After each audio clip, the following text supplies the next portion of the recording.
He wants to know, what do we see when we see undiscovered talent or people? I try to just give them some advice, tell them, hey, this is how I got started. This is what you need to do in order to get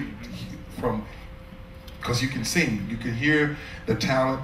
There's steps that you must take, like a demo or certain things, because otherwise you're not going to be heard. There's millions of people in the world that can do what we do, and they just haven't taken the right steps to get to that next level. And that's why I try to advise people. There are steps, and I know how to do it, but I try to give it. It starts with the demo first. You were saying that to me like I had plans. No. Yeah, he's like, it starts with a demo. No, I'm gonna let you got the music and basketball thing, and I'm just gonna make fun of you. That's my part. That's all I do. Question back here. Yeah, back here? Yeah. Yes, I see a hand. What? You was talking earlier about In the Zone. On your first CD, you mentioned Spud. About talking about him in the zone, playing against him. How was it, playing against him since he's so shorter? Oh yeah, Spud Webb was right. What was it like playing with Spud Webb, who was what, 5'6", right? 5'4", 5'4", and now you got Jonathan Butler. Right. So slightly above. Yeah, we got 5 feet. Spud it still amazed me, and I was with the guy, and he was on my house pretty much every day because he used to come over and eat my wife's cooking especially every weekend. But I would see Spud, and he would say, "Watch this, Wayman." And this little short guy bouncing the ball, and he would go up and jump and turn around backwards and knock the ball, and I was like, you can't get used to it. I mean, this is like a 45-inch vertical leap on this little bitty guy. I mean, it's like, and he would come in and get rebounds sometime. We're like, whoa, man. I mean, he was one of the funnest guys to play with, and he's a great guy. Yeah. Spud Webb is a great guy and was a very good friend of mine. So I had to put him on the record because he remembered when I started doing this music thing and trying to get more and more off into it, and he was like, "Man, you're gonna be all right. You're gonna be all right." So once I made it, I put his name on the record.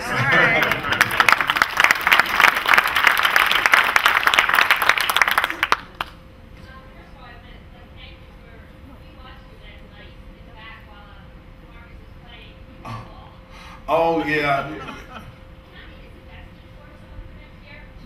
Sure.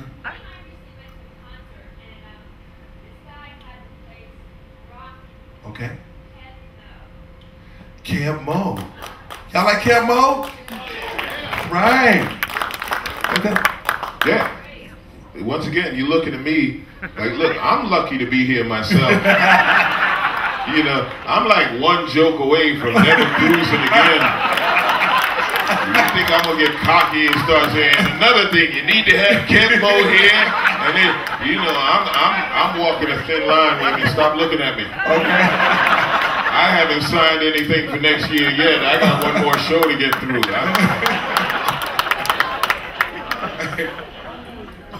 Was there another hand back there? Yeah.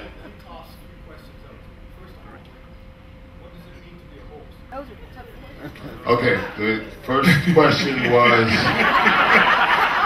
You got to pick up the translate. The first question was, what's it like being a host on the Smooth Jazz? Being the host of this cruise, what's that You like? guys make my life beautiful because you are beautiful people. And this cruise is so unlike any other cruise in the world because we are all on one account here. And it's a beautiful thing to see everybody into the music and into this form of music. And if I can be the ambassador, put it on my shoulders. Let me do it. So I'm happy to do it. He asked me about also the joy I get when I'm playing. I was like that when I played basketball. I'm a very emotional person. If I'm not into it 100%, I can't do it effective. And so that's why when you saw me on the basketball and you see me, I'm really into what I'm doing. If I'm into what I'm doing, I feel I can do anything. And I think God has given us all a platform to be able to, not just black, not just white, but he's given us all personalities, and I feel that he's gifted me with a personality to be able to touch all colors, all creeds.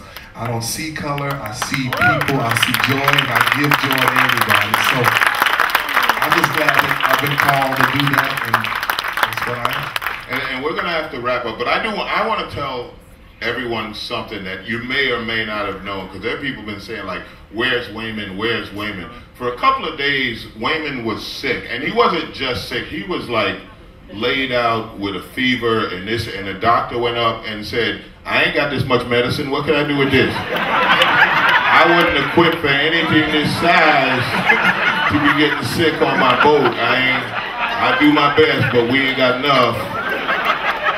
And that was when Wayman was getting up and doing what he had to do, but now you're okay, you're all over the ship, you're playing for us tonight. Ladies and gentlemen, our host, Wayman Tisdale.